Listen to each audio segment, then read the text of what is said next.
पुरानी दिल्ली के चावड़ी बाजार इलाके से दबंगई का अजीब मामला सामने आया है।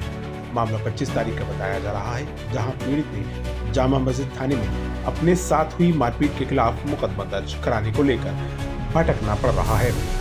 पीड़ित का नाम मयूर अग्रवाल बताया जा रहा है, जो चावड़ी बाजार स्थित किराए की दुकान से कारोबार करता था। पीड़ित मयूर अग्रवाल का आरोप है कि श्याम स्वीट्स नामक दुकान के मालिक द्वारा मयूर पर हमला कराया गया।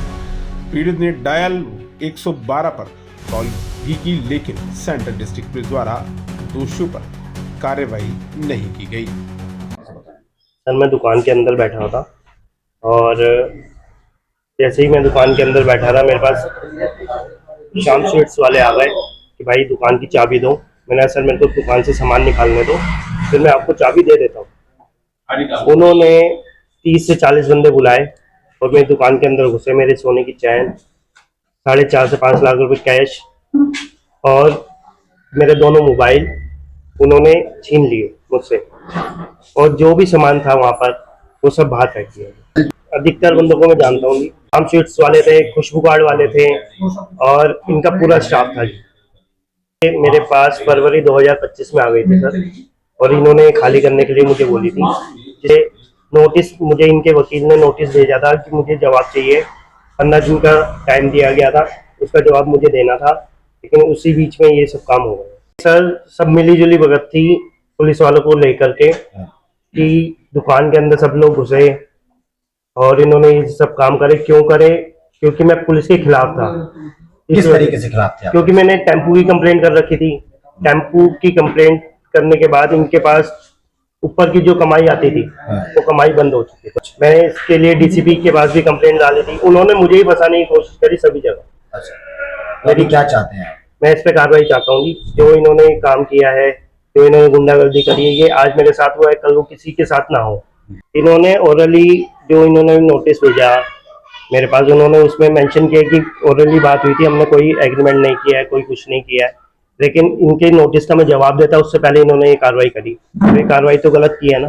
दोबारा से मीडिया के माध्यम से यही आगे से आगे कंप्लेंट करना चाहूँगा। और यही अभी भी मुझे ये धमकी मिली है कि तुझे जान से मार देंगे। मेरी शादी के कार्ड की दुकान है जी, वेडिंग कार्ड, वेडिंग बॉक्सेस। किस जगह? 2000 और जामा मस्जिद थाना पड़ता है जी।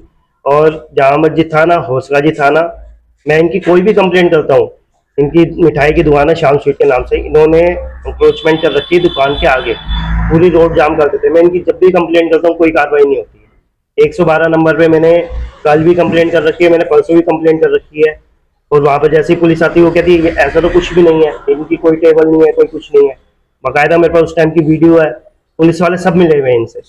मेरी दुकान पे अब कुछ भी नहीं है। इन्होंने सब सामान बाहर फेंक दिया और इन्होंने अपने पास कब्जा ले लिया। जैसे कि हमारा संगठन है भारतीय किसान यूनियन और किसान क्रांति दल, दोनों एक ही संगठन है, हमारे एक पार्टी है। तो हमारे जो राष्ट्रीय अध्यक्ष हैं ठाकुर भानु प्रताप जी, जैसे कि आप जानते हैं यूपी के अंदर भारतीय किसान यूनियन बहुत सामाजिक तौर पे जमीनी स्तर पर सेवा करता है। कभी किसी गरीब के साथ या किसी को भी परेशानी में नहीं छोड़ा है हमने। तो जैसे मयूर अग्रवाल जी हमारे पास आए अपनी समस्या लेकर, तो संगठन का दायित्व है कि सत्य और न्याय के साथ खड़े रहें। तो इसीलिए हम आज मयूर अग्रवाल के साथ खड़े हैं, क्योंकि पिछली बार जब ये टेम्पू के लिए अतिक्रमण की बात थी तब भी हम इनके साथ खड़े थे और हमने कमिश्नर साहब से भी निष्पक्ष जांच की गुहार लगाई थी। और अभी जो इसको सजा मिली है सच के साथ खड़े होने की या सही को सही कहने की, तो इसलिए भी अब भारतीय किसान यूनियन और किसान क्रांति दल संगठन इनके साथ है।